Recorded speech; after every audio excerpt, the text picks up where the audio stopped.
All right. Hey guys, did you know that November is Family Stories Month? All right. It rolls around in November just in time for the holidays when families are gathering together. And it is an excellent time to share stories about your family and talk about family history. And sometimes your family kind of make headlines, right? And then sometimes the headlines turn into documentaries, and sometimes there's both. And in that case, I'm talking about Kenneth Supreme McGriff. Now, you might not know who that is because he's very much into hip hop, or you might saw the headlines that said that he was found guilty of murder conspiracy, as well as drug trafficking, and sentenced to life in prison in 2007. Now, talking with me today is visionary filmmaker and entrepreneur bridging art, culture, and social change together. His name is Michael J. Payton, and he is responsible for bringing the documentary to life, The Supreme Truth, Proof of Innocence. Let's go ahead and bring him in and talk with him.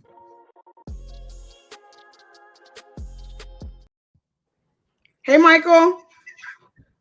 TotallyRandie, how you doing?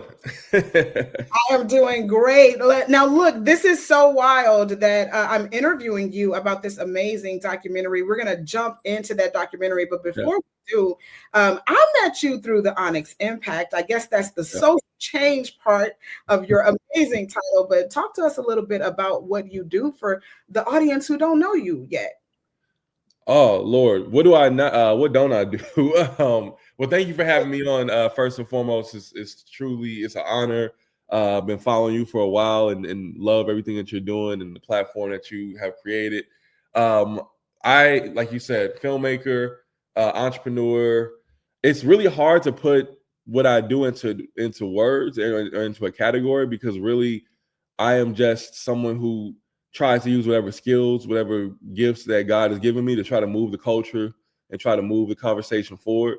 You know, I started off as a rapper in my early days, and eventually moved into filmmaking and storytelling. And in this age of social media, you know, I've built a firm, C-Suite Music, which is our production company, but we also act as a a creative agency for nonprofits and really anyone who's trying to bridge culture with policy, trying to bridge culture with amplifying their messages. And so really my specialty has always been that thing of how do we bring our community into these conversations that we're generally left out of. So even from my initial interest in hip hop, it was always from watching guys like Irv Gotti or Jay Z or the guys who were running things at the time who were moving our culture into from just like the streets and the recording booth into like the corporate space, and took our took our culture to another level from there. My thing has been like how do we take our soft power that we have as being influential around music, fashion, clothes, anything entertainment, and how do we move that into spaces of real hard power, real influence, such as policymaking, education, just general civic engagement, right? As a community, like Right. how can I use that? So that's really, you know, um, the way that I just choose to use my platform, my skills, and my vision is to try to empower our people as much as I can. And I love that. I love that you do that. And I also, and I'm glad that you did bring up education because I don't want those who are watching to think that, oh, he was a rapper that just pivoted. No, the Michael is very well educated, coming from San Francisco State University and then getting your master's at New York University as well. Talk to us a little bit about, your link between hip hop and your education. Yeah, I went to I tell people I went to college to really kind of jumpstart my career in hip hop because I came from a single parent household. My mom was very protective of me. I was actually homeschooled from like the fifth grade through high school, right? So I was very much kind of isolated, but I knew there was this world that I wanted to be a part of, this hip hop thing, and I knew that I wasn't going to be out there on the corner. I wasn't going to be, I was too young to be out there in the clubs and all that. So I'm like, you know what? College seems like a great place to build an audience, to obviously grow your knowledge and get more like just build your skills and network. And so really I got into college to try to further my career in the music business. And, I end up really learning a lot of things along the way, and meeting a lot of great people, getting a lot of great opportunities to really, change the trajectory of my life. And I tell folks all the time that education, it's not just about a piece of paper. It's really about the experiences that you get. And someone coming from the hood like I did, and coming from the, not having the resources that I needed, really exposed me to just a whole new world, and really opened my mind, and allowed me to see outside of my neighborhood, outside of my community. And I think that that was the biggest gift that I got from education, from going to SF State to going to NYU. In between there, I actually served as a fellow in the California governor's office under then Governor Jerry Brown.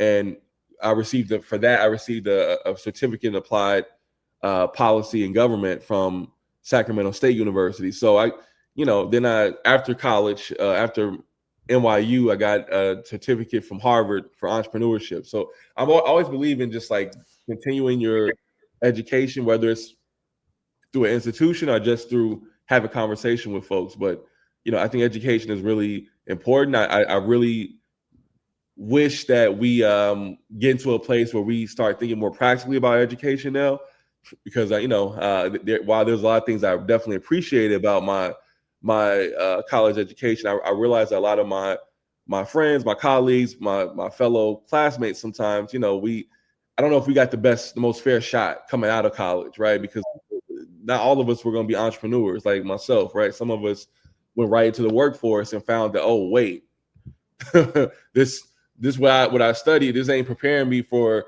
AI. This ain't preparing me for all this automation or jobs going overseas. Like, you know what I mean? So it's just I think a lot of us got caught at unawares. And I really hope that the next generation doesn't give up on education, but that we get more practical about how do we use this and make sure that kids are successful when they enter the real world. Absolutely, especially now that education also is being threatened.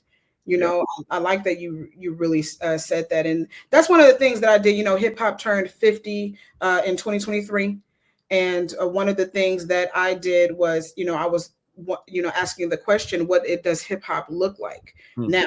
50 years later, and we're talking about when hip hop was started and some of the foundational groups and foundational things about hip hop. It very much included, politics. It very much included social change and civic duty. It did, and civic pride, and thinking about in education and thinking about those things and seeing how you have leveraged hip hop and how it's always kind of been a thread throughout your life. I think that's pretty neat. Let's talk about the pivot, by the way. That's one thing that I talked about when hip hop turned 50 is seeing a lot of the hip hop heads pivot, like Bun B of UGK here, and how into food, and out to Trill Burgers. Yeah.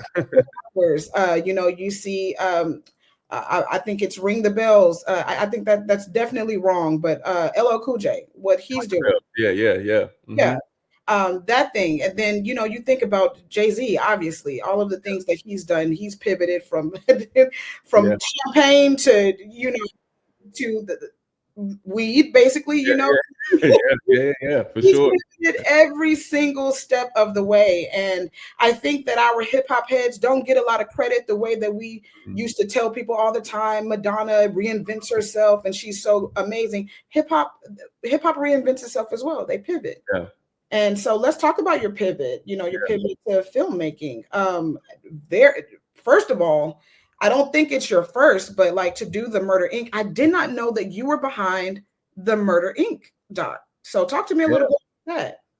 Yeah, I was fortunate enough to be able to direct the Murder Inc. and produce the Murder Inc. Story, the 5-part series on BET. It's funny, it wasn't my first like documentary ever, but it was my first major TV cable documentary. And I did it because when I was at NYU, I started a YouTube channel that I was just putting these documentaries out about things that I cared about, things that I was interested in. And hip hop, again, like you said, was always been a through line for me because of, I think, the genius of it. It's, for me, it's always been less about the music and about the, and the music is, in its own in moments, right, it can be very transformative and transcendent, which is amazing. But I think even more powerful than the music is the fact that you have this genre of music, that this culture that comes from a bunch of young Black, brown folks from the Bronx or other neighborhoods, right,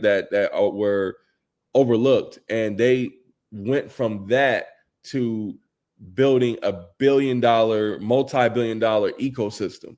And I think there's something to be said about that. And that was always my fascination with this particular era in hip hop during the Murder Inc. years. What, the late '90s, early 2000s, when you start seeing guys like Irv Gotti and Jay-Z, and even the Dame Dashes and the Diddy's and all these folks kind of move into executive roles and really having really powerful positions at these corporations. And to me, it was mind blowing, because I was always taught that if you want to have a corporate job, you got to wear a button up shirt, you got to kind of be a square with glasses, and like I wear glasses too. I don't know where mine's at, but you got to have a certain look about you. You got to have a certain thing about you. You got to be super educated over here, Harvard degree, Princeton, and all that stuff. And it's like, okay, I could go that route. I was a straight nerd in school. I could easily go that route and get a corporate job or do that thing. But for me, it was like I saw people who look like me, who look like the guys in my neighborhood holding corner offices, and I was like, what in the world is this? Like, how do you do that? So that was my fascination, which is why I made the Murder Inc. doc in my college dorm room, and just made an unauthorized doc about it. Just made it, put it up. About 5 or 6 months later, Irv Gotti, I guess, has seen this documentary on YouTube. His kids told him about it, and he put out a whole massive thing on Instagram, like, if you know anyone who did this thing, please send him my way, because I want to work with him. He's done a great job. So I was it's so funny, Randy. So I was like, I lost my mom at the onset of 2019 in March. I went March 6th, and I tell you, we buried her, I think, on March 16th or 26th, like a week or two later. And that was the exact same day that Irv Gotti reached out to me to be a part of his actual official documentary. So, here we are, but that's how I got the opportunity. And it was, truly life-changing. Well, as somebody who has lost a parent, let me first say, condolences to that. But, what a way to confuse your emotions. Here you are fully in grief. Yeah. Then, you look and you're like, Mom, your name is honored though, this way. Like, I've honored you, Yeah. Wow. The first thing that Irv said to me because we were like DMing on Instagram, he was like, I told him, like, I just buried my mom today. He was like, your mom went to heaven, talked to God, and God told her to she told God to put you with me, and here you are. And literally, I was with Irv literally from then, literally until he ultimately would, pass away himself. So it's been a heck of a journey, I tell you that. But nothing is by accident, as you say. Nothing is coincidence. Right. No coincidences. And you just a little side note, because I wanna kind of dissect that. When it comes to mental health for Black men, a lot of people don't care, but that is one thing that I'm very passionate about is mental health. I'm raising a Black man. And so there's one that I'm passionate about that. Talk to me a little bit about how you took care of your mental health for those who are probably going through the same things right now, trying to see how to navigate life as well as grief. What are some things you did to prioritize your mental health while you were experiencing everything that you were experiencing? If I'm being honest with you, I don't know if I did. I don't know if I did. I think I went, because it was such a, I'm an only child. So it was, my mom was, any Black boy, any Black man will tell you that bond between you and your mom is like just unbreakable. And especially if she's a single parent, you watching her struggle to raise you. She's pouring her literal everything into you.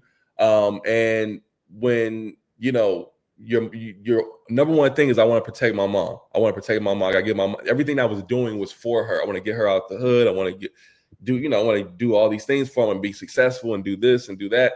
And when you can't protect her, when you can't be there for her, because it was unexpected. I wasn't there. And so I think for me, it was like to go from that to like immediately go like here's this life-changing thing that you've also spent your entire life trying to break into. Irv was one of those guys that is like a mentor in my head. Like, I never met him, never had met him in my life, but for 20 years, I was reading every article, watching every interview, dissecting his moves. Like, literally, it was, and I tell you, I kid you not, it was Irv and it was Jay-Z, who probably are the two most influential people that I had never met in my life. Like, they were like uncles or mentors to me that I never met, because I was literally studying how they moved, and it was always fascinating about that. So for that to happen, my mom to leave, we bury her, we say goodbye, and then that exact same day when this happens, I think I was just kind of mind blown, and I think I just kind of went into, from there, I literally used this as a way to kind of work through my grief, right? So I worked with the zeal, with the passion, like that. Yeah, my mom ordained this. I got to do an amazing job for my mom, and so I worked through that. But I think when I came out of it, right, when the doc came out, when it was all said and done, and it premiered, and we got reviews and all that great stuff, it was then when I was able to sit back and like, okay, well, what now? Right. And it was like I had this thing that I was doing that kept me occupied for like three years. We started in 2019 when Irv first called me. We put it out in 2022. So like three or 4 years that had just consumed my whole life. And then now it was over. Like it was on to the next thing. And it's like, well, what do I do now? And I think I really, am just now coming to a place where I'm understanding that as a Black man, that I'm just enough, right? I think I had this thing where I had to protect my mom. I had to protect. I got to do all these things. I got to be better than everybody else. I got to work extra hard. I can't show emotions. I can't be. And I think I'm at a place now where I'm just like, I'm okay. I don't need everyone to like me, to love me. I don't need everyone to agree with me. I don't need to impress anybody. I think a lot of Black men struggle with that. I think we especially right now in the era we live in, I think we live in a time where a lot of Black men feel, believe it or not, they feel voiceless. As crazy as that may sound, like and no, you're absolutely right. Covering the election last year, that was one of the biggest gripes from Black men, is that they didn't feel heard or seen. So yeah, you hit the nail on the head. Like, a lot of Black men do feel voiceless. Yeah. And I think that when I talk to a lot of my friends and fellow Black men, especially like my age, I think we struggle a little bit with this idea that, we don't feel necessarily seen by the, by the masses in the same way, just in the sense that like, unless we're performing a certain, caricature of Black masculinity, which is actually what I wrote my master's thesis about at NYU, Black masculinity in hip hop culture. I think we tend to feel like we're not seen. Like, you have to fit neatly into this box for, mainstream society to see you, for you to be seen, and romantically, for you to be seen socially. There's certain things that you have to perform, and I think we a lot of us are just kind of like letting go of those tropes and what have you, right? And I think we're just starting to see, like, we got to take care of us. We got to take care of us, which is why you see a lot more of us moving into the entrepreneurial space, right? I can't tell you how many brothers I know who are degreed up, smart as all hell, but get to that third, fourth round of interviews, and it's always somebody else, right? And you look at these companies, and you look at their board members, and there's nobody that looks like you. You look at the people who are on their staff, and nobody looks like you, and you start to realize that, oh, wait a minute, this is, and I think we talk about it in with Onyx Impact, who I work with, and the erasure. We talk about, like, basically, when you don't see yourself reflected, then you're like, well, where else do I go? What else can I do? I can't get a job. I can't be a provider the way that my partner may want me to be a provider. I can't, and it really starts to weigh on you. So I think that, and sorry, I didn't mean to turn this into a therapy session, but I think this is great. I think these are things that people need to hear, from black men. I think, it's it's literally what we've always said this whole entire time, but only applied to women. When Mm-hmm. we say things like, hey, we can't just work through it, or your parents used to say, your grandparents used to say, the ancestors used to say, pray through it, right? And it's like, no, we our generation is now saying we need a little bit more. We Yeah. need to take care of ourselves, not just women, because that was really applied to a lot of women. You just take care of yourself. Go get a grief Yeah. counselor. Go get a therapist. Yeah. Let women take a break. Okay, what about our Black men? Right. They're shouldering the world. They're having to take care of women, children, and nobody. They have nobody to cry to. Yeah. You Yeah. know, I for the longest, I'm thinking about in 2022, I think 2021, I believe I did a for Father's Day. I thought, Black men, when it comes to fathers, there's a misnomer Hmm. that Black men are not in their children's lives. Yeah. That's That a is lot. a misnomer. You had two guys went to Super Bowl in 2022, two quarterbacks that were Black Yeah. their Yeah. in their lives. And Yeah. like, we need to talk about Black men are in their children's lives. And so 100%. they're facing and getting hit with a lot of different things as well. And we have to stand up for our Black men, because who else is going to do it? You know? So real. That's Yeah. so real. So please come into a therapy session. They need to know. But I will say, just to, I guess, answer your original question, the things that I've really found to be really healing for me is, taking care of yourself. I go for nature walks, hike.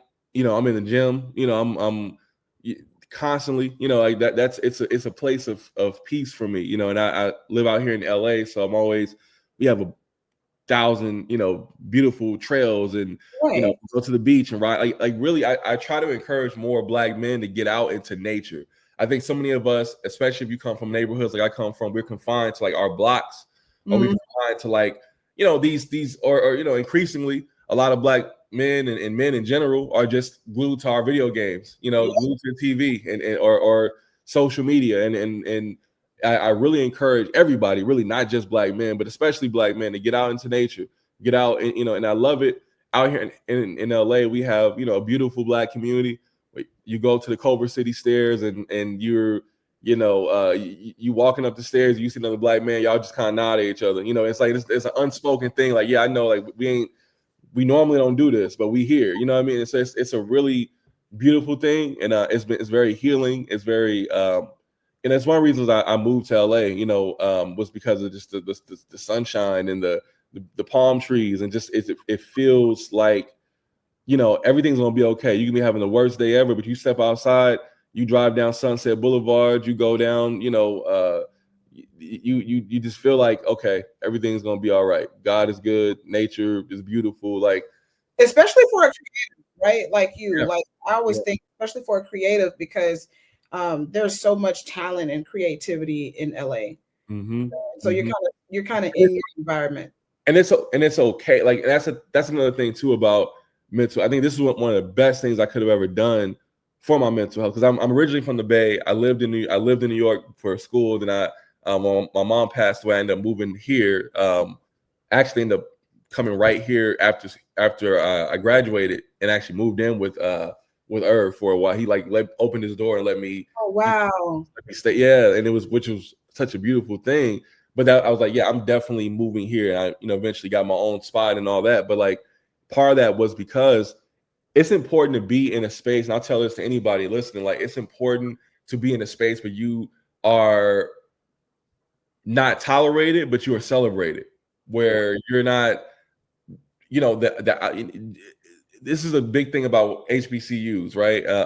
Just to pivot a little bit, I heard Vice President Kamala Harris say one of the reasons why she loved going to Howard was because when you look around, it's like everybody's Black, and it doesn't matter. It's like it's no excuse. It's like, oh, over there might be the music students, but they're Black.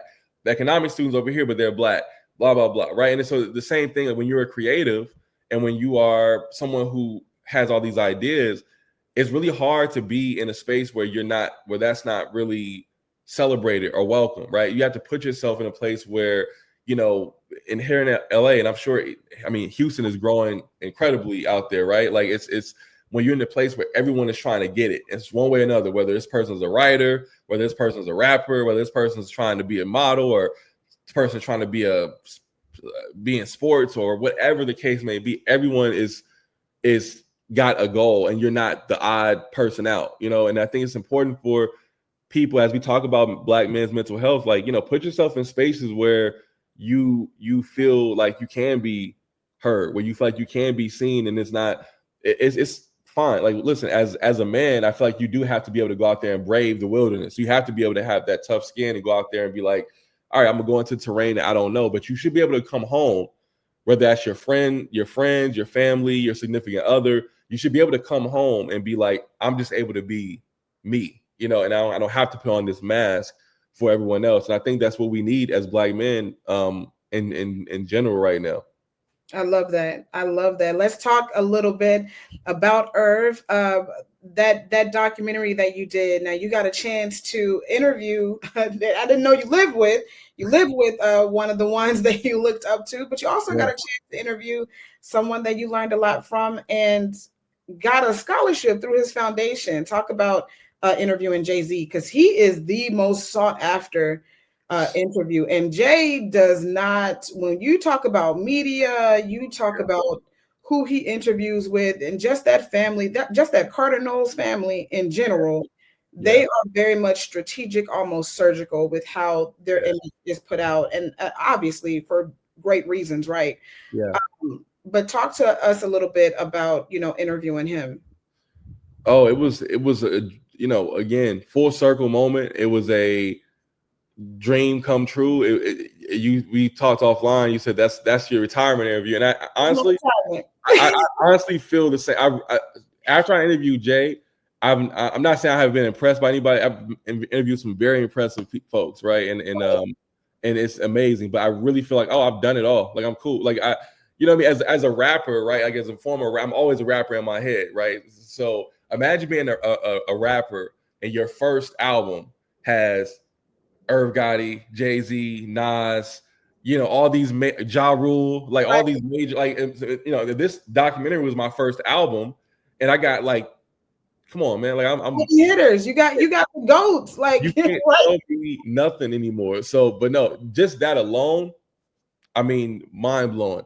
And then you add on the layer that, as you said, I was a Shawn Carter scholarship recipient during my undergrad. So from 2009 until the time I graduated, which was, I think, 2014, 15, the Shawn Carter Foundation supported me all through school, which made it even more possible for me to pursue my dreams and not have to worry about having to work 2 or 3 jobs to pay for school. Like, it helped me zone in and lock in and get the equipment that I needed, take the internships because I didn't have to worry about getting paid because I had this support. And even though I was on the West Coast, they offered a lot of support. They would call and they would check on you. They would offer you resources and say, hey, here's apprenticeships here. Here's resources there. Here's financial literacy tips. So like, they really saw me all the way through. And so for, all these years later to have a chance to sit down in his office to interview one of your idols and to interview one of the greatest of all time and one of the greatest minds, I think, not just in music, not just in hip hop, but I think of all time, and I think to sit down and be able to sit down with him and then tell him that, when I met him, I went to his office. That's the first thing I said. I was like, Jay, thank you. And he was like, oh, no problem. Love to do the interview, right? I was like, no, you don't understand what I'm saying. I'm saying thank you because I'm standing here because of you. And I went on to tell him about that. And he just was like, I'm sure at this point in his life, billions of dollars later, Beyonce's later, all this stuff, like he's seen it all, but he truly was like moved by it.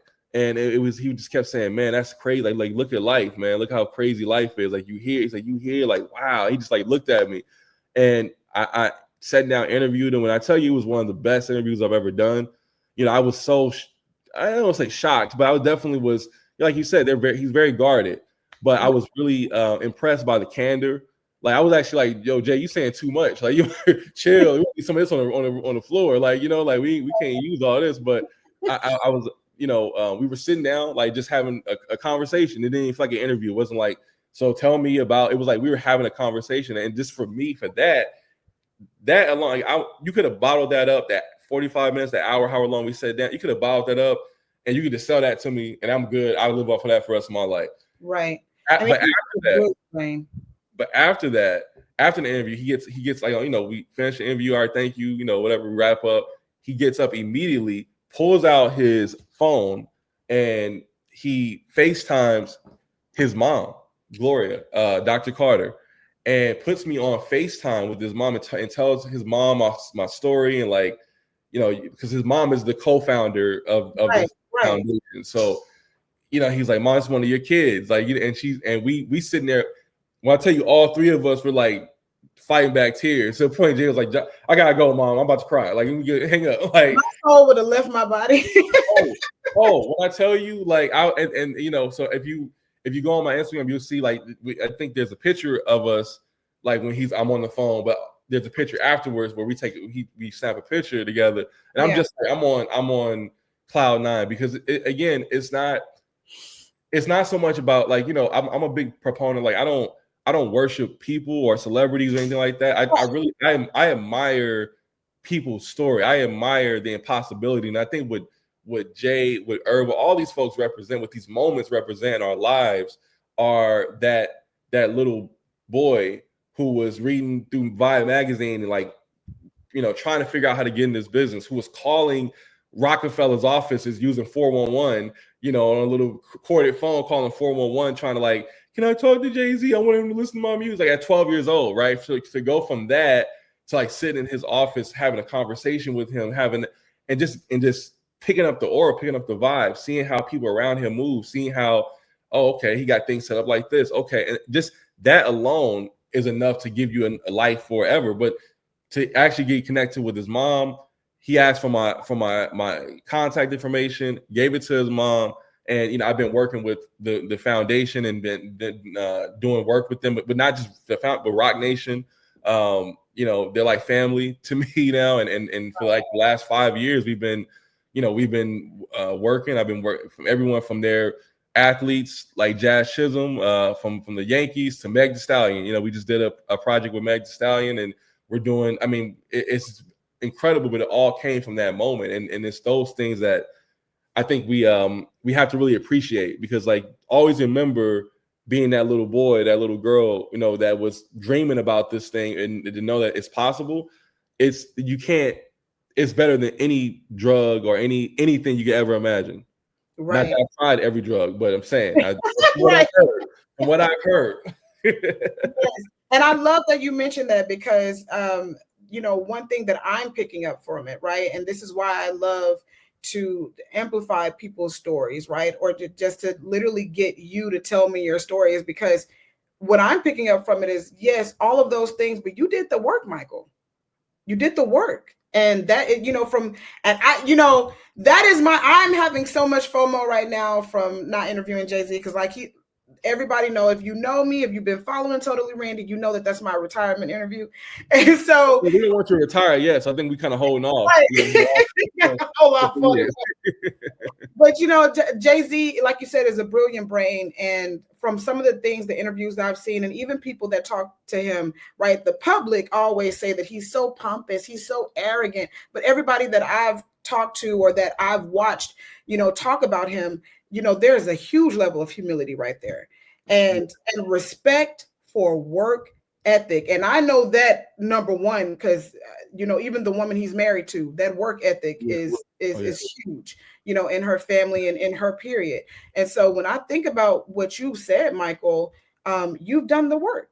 You've done the work, and you're still doing the work, which is a great way to segue into the supreme truth, because you use some of Jay-Z's interview you told me offline for some of this documentary as well. The supreme truth. Now, you guys might not know who Supreme is, but if you are a hip hop head, you know who Supreme is. It is in the lyrics. I just quoted Biggie earlier when we were talking, and I was like, I always hear that in my head. My team Supreme, stay clean, right? Drink. Yeah, like, don't get me going. Yeah, like, and I'm like, oh wow, it's really life telling the story of life. in your art. You know, Jay-Z and Beyonce have said, if you want to know my life, listen to my music, right? Mm-hmm, And mm-hmm. so a lot of people don't realize that, yeah, this is real life that's taking place. The supreme truth, proof of innocence, that's streaming now. It was released October 15th. It's streaming now on In the Black Network. You Yep. guys, I'll make sure I put the website down here so you guys can go and look at it and watch it.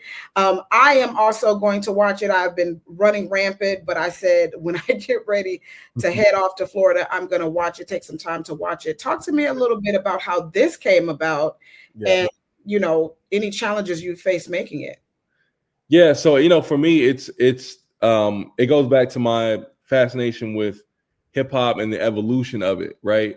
So just to go back a little bit, for me, looking up to guys like Irv, Jay, all these guys from that era, right, in New York in particular, they um, they had people they looked up to as well, right? Mm-hmm. So folks that came from that era, they were inspired heavily by the drug dealers that were in their neighborhood, the folks that you were seeing. Like, that was aspirational for them to see the Right. guys with the big chains, and they had the money and the cars and the power.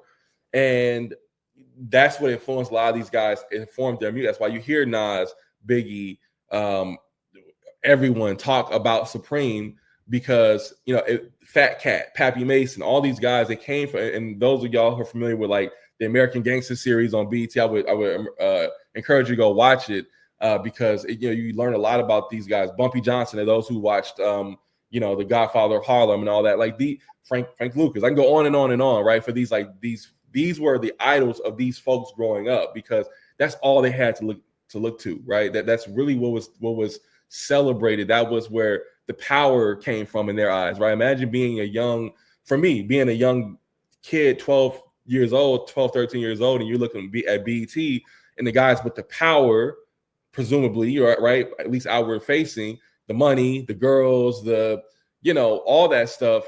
This was hey, I gotta go be a rapper. I gotta go do that. So imagine you growing up in the 80s or 70s, and like the guys with that stuff were the drug dealers. So Supreme was a massive force in the neighborhood in Queens, New York, in the 80s. And he really was someone who was very, very well organized with what he was doing. I mean, I think that's what a lot of people were so fascinated by Supreme, was that he built an organization. It wasn't just like, oh, we're out here on the corner, we're doing, like, no, they were building infrastructure. I think if anyone sees the movie New Jack City, a lot of folks would say that New Jack City got their idea from Supreme, because that's how organized he was. So obviously he would go down, do time for doing things that were illegal at the time, and he served his time for that.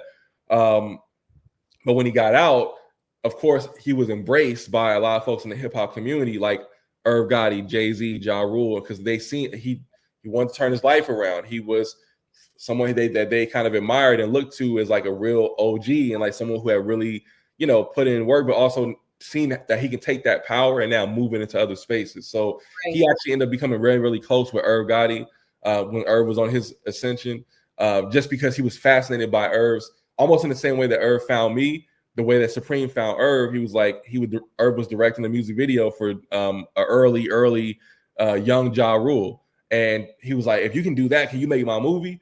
And Irv was like, I can't make a movie, because Supreme had this idea he wanted to, when he was in jail. He was like, I want to make Donald Goines books into movies. And so he met Irv. He saw this. Donald Goines, I want to put a pin there. Donald Goines is very huge. If you listen to Tupac, he talked about Absolutely. Donald Goines. So yeah, like you guys, you have to read some books tonight. Yeah. No, and so they kind of start building their relationship from there, and that's how they kind of built their friendship. And it was really around like, hey, I see this young kid in Irv who, if you're Supreme, he has talent, he has a vision, he can do all these things. I'm gonna, help just be his friend, also just help guide him and help him avoid the pitfalls that I, end up falling into, right? And so fast forward to Murder Inc., Ja Rule, Ashanti, everyone's on top of the world. I mean, they're literally on top, on fire. And pretty much when you are someone of a certain pedigree, like Supreme and people from that era, they, there's forces that don't want you to necessarily get away, as Right. we'll say, right? And so as Supreme was kind of making this transition, because Irv and his influence was helping him get, deals with Def Jam, and helping him make these like low budget, which we would consider like now a Tubi movie, but Right. but they were really actually doing it was like high quality for the time. It was like, oh, okay, he's putting these things together. He's got soundtracks, he's got real actors in it. He's actually building like his portfolio to become a movie maker. And I think that folks see that and like, well, wait, no, you're not going to get out and get away with that. And they end up pinning some stuff on him that was, that would end up landing him in jail for, looking at a life sentence. And sorry, 8 life sentences. And so ultimately, this documentary looks at the really what happened in that case. And if you look at the case, and you'll see it in the documentary, it's very interesting. I'll just say that there was a lot of violations of his constitutional right. Whether you agree with his lifestyle or what he did or not, it's very clear that folks did not want this man to be out for whatever reason. He had a court appointed lawyer that basically made it impossible for him to take the stand to testify on his own behalf, which is every single person's right. And it's documented. And we have emails, we have documentation of this lawyer, his lawyer at the time, saying, I'm not going to let this guy take the stand, which is constitutionally, it's unconstitutional. You can't do that. Like and he basically blocked him from being able to do that and pull some levers. And so the whole argument is that, his constitutional rights was violated. They put him on this. They put witnesses on the stand that had nothing to do with his case. They didn't know. They just literally made stuff up, and it's very obvious that these things were made up. And again, I'm not a lawyer. I'm not. I try to be as unbiased as I can be. And me and Supreme have had really candid conversations over the phone. And I'm like, Supreme, well, how can you prove this? And then you break it down and you look at the documentation. It's like, oh, wait a minute. Yeah, okay, that doesn't make sense. So we really go through in detail this case, and I think it's fascinating just because you really see how America really is. You see how the justice system can be unfair, and the truth is that whether or not you agree with the person or not, whether or not you like their lifestyle or what they did in their past, the system is supposed to be equal for everybody. Right. The system is supposed to be equal for everybody.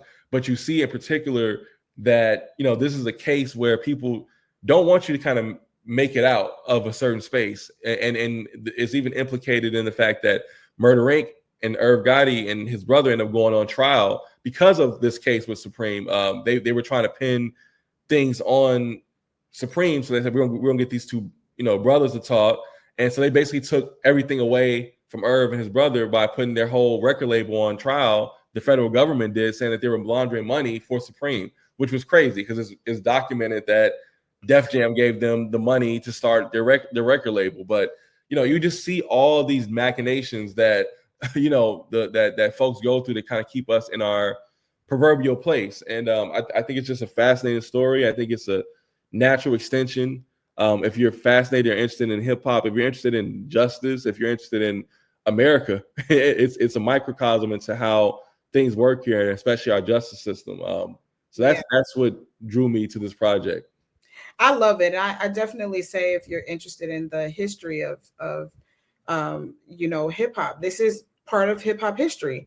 And it's interesting that you say that because as this documentary kind of shines a light on, if you think about it, a lot of our greats when it comes to hip hop have been on trial in some way, shape, or form. Yeah. If they're not on trial, you have the first lady, the first lady in the White House talking about, I'm not against rap. I'm not against those rappers, but I'm against those thugs. You know what I mean? It's just, yeah. It's like, right. Like that's a great way to look at how hip hop as a genre, as a music genre has had to navigate this system in the 50 years that it has been around. And But what I do love though, Michael, is that the next 50 years, hip hop has you, who seems like you're documenting a lot of the history and a lot of the things, and you're an integral part of the storytelling of the foundational structure of hip hop. Is that something you want to continue to do? Well, yeah, I'm interested in telling the story of the full story of America, and you can't tell the story of America without telling the story of hip hop, or Right. telling the story of jazz, or telling the story of what we have going on now. Right, Black Lives Matter. You can't. So for me, it's about understand. Like, I really want Randy. I want people to understand, our people especially, more than anything, to understand our power. If there's one through line that's always been in my career, in my work, has always been about understanding power, and not power for like the sake of dominating or being pompous, but like we have as a community a lot of power. The reason why these guys, like I said, in the early 2000s, they were able to make these millions and then now billions of dollars, because we have a lot of power. We spend a lot of money.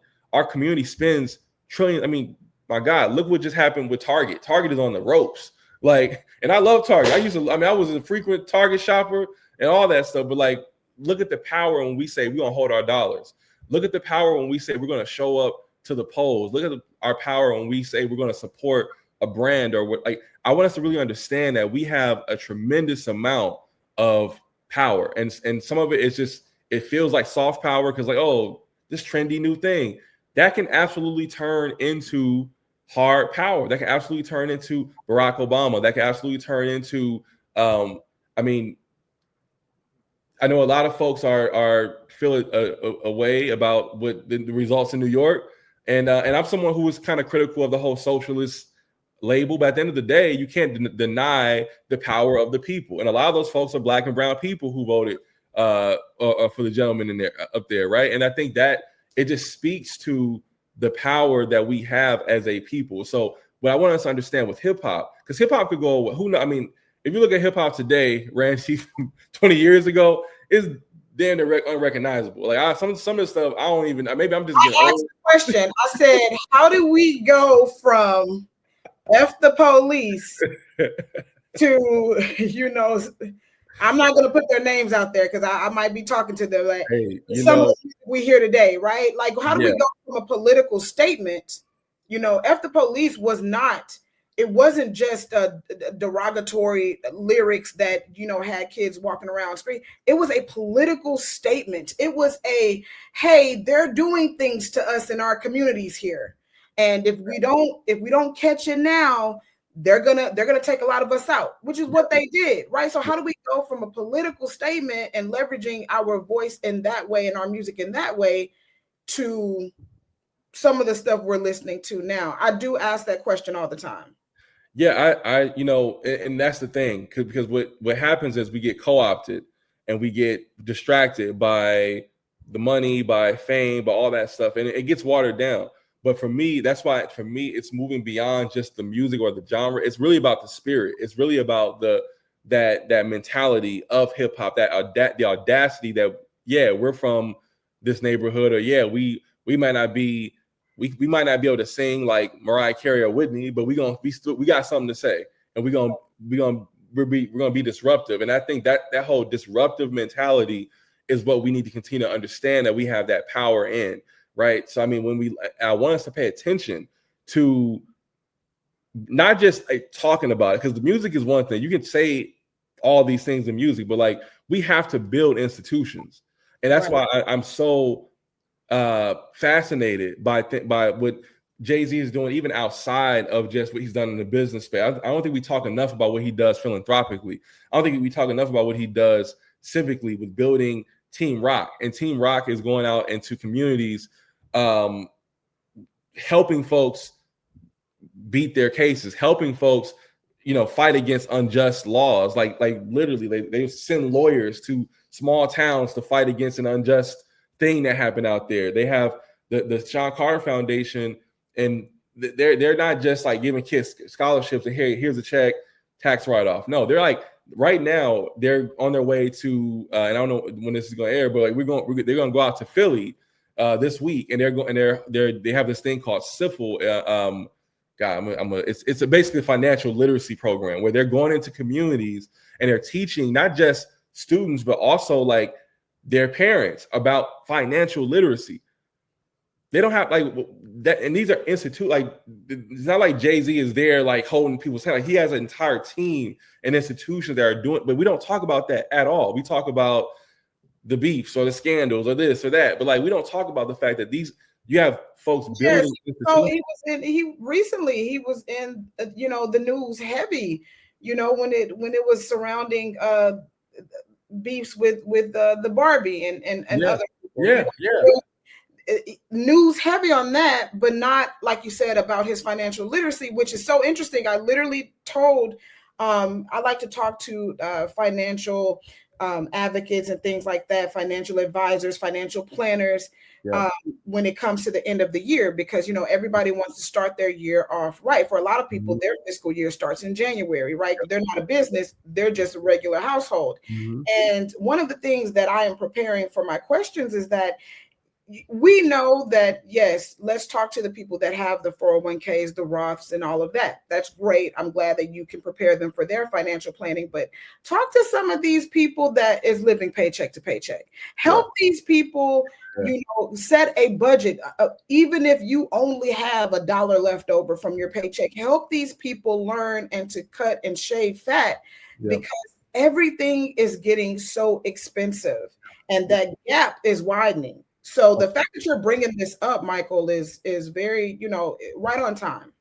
No, but I think that to your point earlier, like about the, moving the culture into the next 50 years, I think that's what it is. It's institution building. It is not just about, giving, speaking truth to power. That's great. And we've dominated in that way. I mean, Black folks are some of the most vocal, we will let you know how we feel in a minute. We ain't playing no games when it comes to that.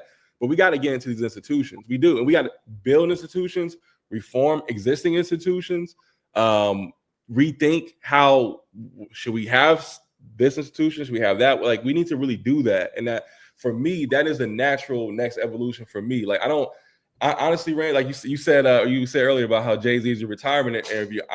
I can honestly, and this may not, luckily I don't have an agent, so I represent myself, so I don't want to get mad, but I could care less if I do another documentary or not. If I do another, everyone's like, what's the next Murder Inc? You going to do you got to do the Rockefeller documentary now. You got to do one on, I'm like, I will say, if I can do the Rockefeller documentary, y'all, that would be great. But seriously, like, other than that, I'm not really concerned about trying to make the next hit or trying to, now I'm gonna shoot Black Panther 4. Like, I'm really focused on, like, how can we leverage media? How can we leverage storytelling into real meaningful change, like real change? I'm not talking about just a vote. I'm not even talking about, let's go get out the vote. I'm talking about like real, like from a community level. Like, how do we change the narrative in our community? How do we change the narrative in our families that again spreads to our communities, then it spreads to our cities, spreads to our state, and it will spread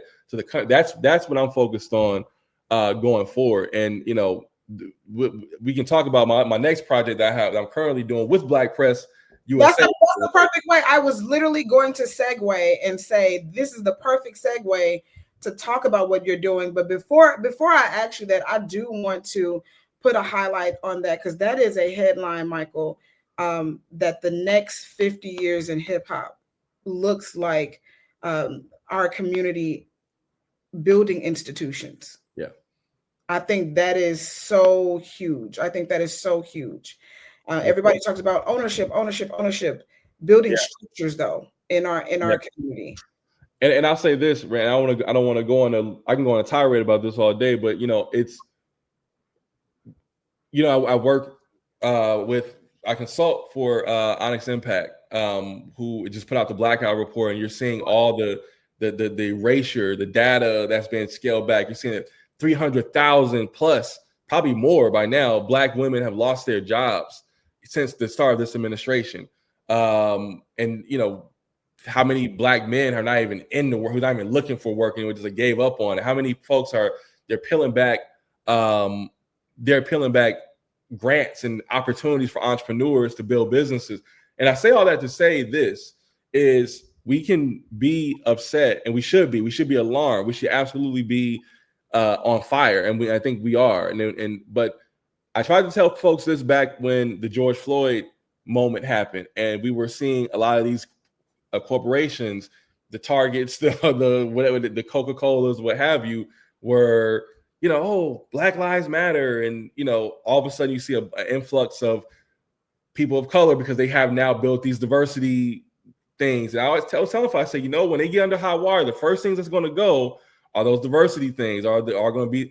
And I think that's exactly what happened. And that's what happened. I think what happens is that we get so, because we as a people, as a community, we are so starving for change. We want change. We want to see our financial situation get better. We want to see our community get better. And we see those opportunities. Oh wow, you know, Facebook or Meta is giving me an opportunity to have. Yes, I have a seat at the table, and you're the first one I just saw the video. You probably seen it going viral with the brother who got let go from CBS. He's like, everybody black at CBS got let go. Mm-hmm. You know, and I know people at CBS and Paramount who got let go. I'm saying, if folks want to be mad, I've done business with CBS, Paramount, but it's just what it is. Like we are the first to go because we have become too dependent on them. We're too dependent.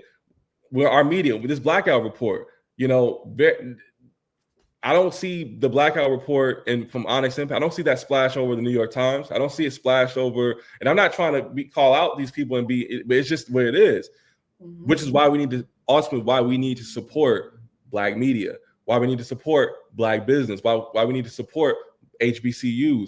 So all this is why institution building is important, because the more Black billionaires we have, the more Black millionaires, the more Black middle class folks we have, that creates an ecosystem so that when, you know, little Johnny, you know, can't find a job, or he can go work for his uncle, or he can go work for, you know, Mr. Johnson's company who, you know, has a startup going, you know what I mean? Or he can get a scholarship from the Shawn Carter Foundation. We have to build that ecosystem. We have to build that. And I think that like I said, just back to the point, like that is what the next 50 to 100 years look like, is really building institutions that are sustainable, that are unbreakable, that can't be Tulsa, that can't be Black Wall Street. You know what I mean? Like that, we have to build these ironclad institutions, because everyone is going to look out for themselves. That's just what it is. I mean, that's not being divisive. That's just what it is. People are going to look out for folks who look like them.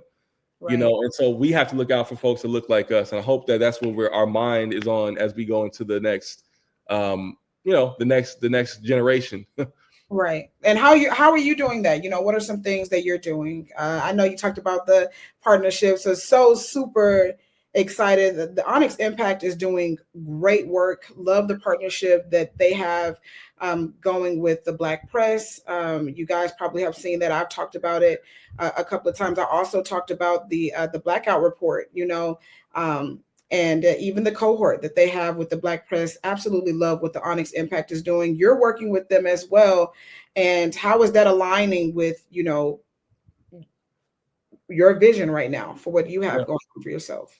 You know, in the words of the great philosopher Issa Rae, I'm rooting for everybody Black. You know, so everybody Black. I love what Onyx Impact is doing. I love that they understand that the Black online ecosystem is where a lot of people get their information from. Be it the Shade Room, be it Baller Alert, be it, you know, their cousins' Facebook posts, wherever. That's where we're getting our information. So we have to understand how to use that and how to really understand it and learn how to read it. And so our people are not bamboozled or hit with the okie doke, you know. And I think that they're doing some incredible work on that front, building tools like the Blackout Report, building tools like the Digital Green Book. They're building tools like Aisha, which is a chat GPT, but for Black folks. like that things like that are disruptive. Things like that are what is very much needed. So I'm so proud of the work that they're doing. Proud to have been doing work alongside them. You probably see me on a bunch of their podcasts and videos, Yes. and so definitely love that. And I think it's also just important that we keep moving the conversation forward and having real dialogues, right? I think right now we're in a moment of it's hard to think that 2024 was just like last year. I don't know why it feels like 4 years ago, Oh, but it was just last year, and we're really in this place now where we need to think about, one, how do we have conversations that make us uncomfortable? How do we have conversations with about building institutions? How do we have these conversations about how do we rebuild politically? How do we rebuild civically? How do we rebuild from a community level? And so for me and my partnership with Black Press, I started a podcast called a Vision for a Change.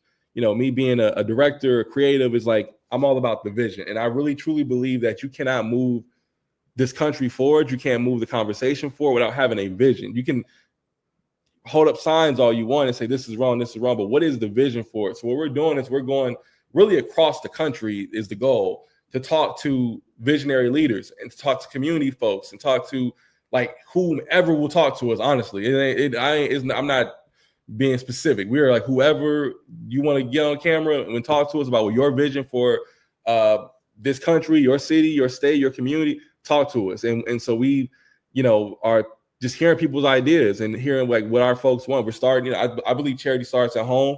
So I'm starting with the Black community, and that's why I'm partnering with Black Press USA, and I'm talking to Black leaders and Black community members across the country. We're going to go into South Carolina and to come in the new year and talk to Black voters there and talk to Black business owners and community folks and church folk. And but really we want to expand this conversation out, because I think Randy, we can't, you truly can't have change without building bridges. And I think and just because folks may not look like you, we cannot have the same, we can't take on the same view of the oppressor, right? Just because somebody might look different or think different does not mean you got to shut them out or cut them out. So eventually we're going to expand this thing to where I want to go talk to some Republicans and so the state legislature of Texas. I don't know, I want to go to these places that we are not normally comfortable in and have conversations like, how do we bridge this? Can we bridge it? And I believe that we do, because as we're talking offline about how folks are just still going about their daily lives, even though we have a lot of chaos going on, folks are still going about their daily life. People are still going to those games. People are still picking up their kids from school and doing all the things, going out, having vacations. And that's, to me, that's a good thing, because it shows that people are resilient. People are not going to let this divisive stuff tear us apart.